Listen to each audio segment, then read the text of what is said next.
এখন শুরু হয়েছে ভালোবাসার আবার ধর্ম কি? ভালোবাসার আবার, আমার সাথে বলেন কি বললাম? ভালোবাসার আবার, এদিকে মনোযোগ দেন। ভালোবাসার আবার কি? ভালোবাসার আবার কি? এই কথাটা, এই স্লোগানটা দিয়ে কি করা হচ্ছে আপনারা শুনেন। অমুসলিম ছেলে মুসলিম মেয়ের সাথে প্রেম করতেছে। অমুসলিম ছেলে মুসলিম মেয়ের সাথে প্রেম করতেছে, বলতেছে ভালোবাসার আবার ধর্ম কি? তুমি আমি একে অপরকে মহব্বত করি, ভালোবাসি, এর মধ্যে ধর্ম আসবে কেন?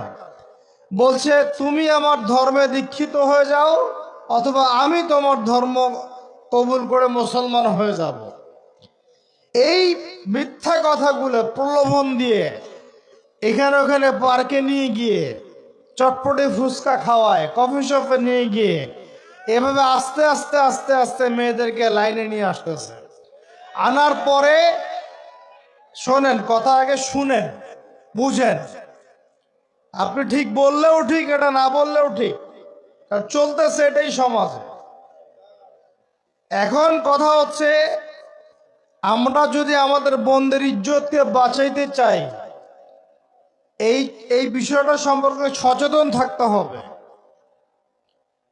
মেয়েদেরকে ফুসলিয়ে ফাসলিয়ে এভাবে প্রেমের জালে ফেলে শেষমেশ বেড়ে নিয়ে গিয়ে ধর্ষণ বা গণধর্ষণ